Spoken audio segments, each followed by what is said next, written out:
जी हमर मौगी खेलत बिया पबजी हम तो दुनु बेरा काटतानी सब्जी हमर मौगी खेलत बिया पबजी हम तो दुनु बेरा काटतानी सब्जी ए देखो हौ लुगा धइल बा आदमी खानी खींच दो ना तो पुलिस के फोन करके कह देब कि हमार भतार 4 दिन से खोखता। अरे ना हो जातानी हां ठीक बा जल्दी जा।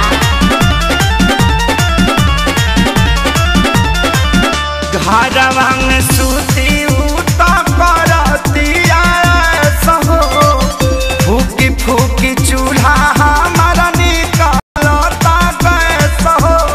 अरे घर में मत छोड़ो प्रदूषण हो जाई। घरवा में सूती उता करतिया सहो फूकी फूकी चूल्हा हमारा निकलता कैसे हो।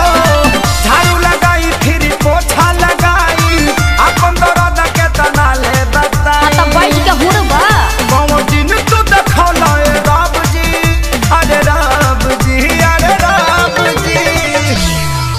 हमर मौगी खेलत बिया पबजी हम तो दुनु बेरा काटतानी सब्जी हमर मौगी खेलत बिया पबजी हम तो दुनु बेरा काटतानी सब्जी।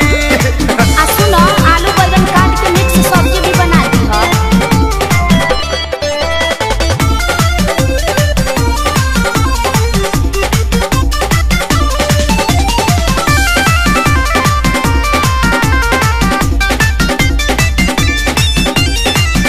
माझी माझी बरतन दर्द करता कालाई अब से करो ना सरऊ लेला तू विदाई। सार साहू मत करो चुपचाप काम करो ई जाए वाला नहीं थे।